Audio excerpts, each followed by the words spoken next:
Hello, I will be answering week 4 discussion board questions. So, the first one is, can you think of an instance at a current job or recent job for which turnover was a function of not hiring the right person?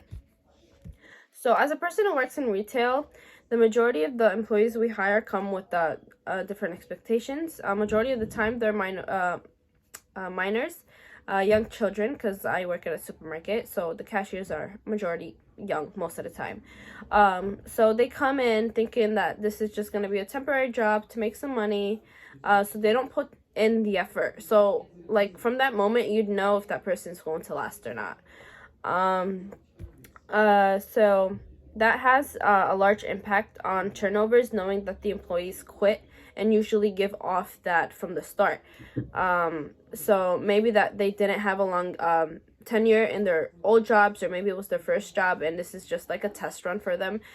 You can tell when someone would be a good employee from the start, considering like how they work, their confidence, all that, and the communications with others and obviously their bosses. So that's all for question number 1. So number 2 is, have you ever experienced false advertising for a potential job? Well, I've been at the same job since I was 16. I never really applied anywhere else because I felt very confident there, and I enjoy it. I enjoy what I do.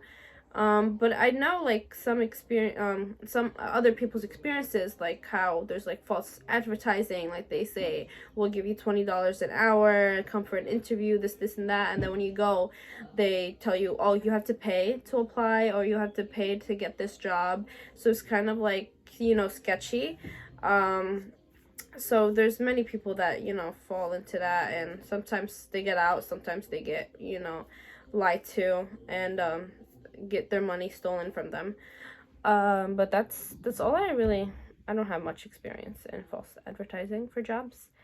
So question 3 is, why do organizations use unstructured interviews despite their relatively low validity? So jobs and organizations often use unstructured interviews because they might be more flexible enough to do that. The interviewer can structure their own questionnaire on the spot rather than have a structured questionnaire for the candidate. So that would mean the candidate would have to practice and how would I answer this question. So everything would be scripted rather than just straight up in that moment at that time.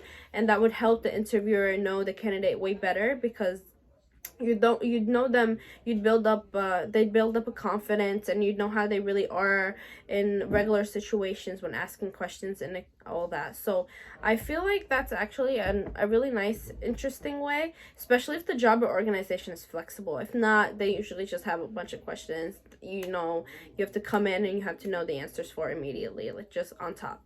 But if that's, in my opinion, unstructured interviews are very I feel like they're way better, because you get to communicate and talk and get to know each other way better than a scripted questionnaire from the start. So yeah, I believe that's why organizations use unstructured interviews to build a better relationship with the candidate.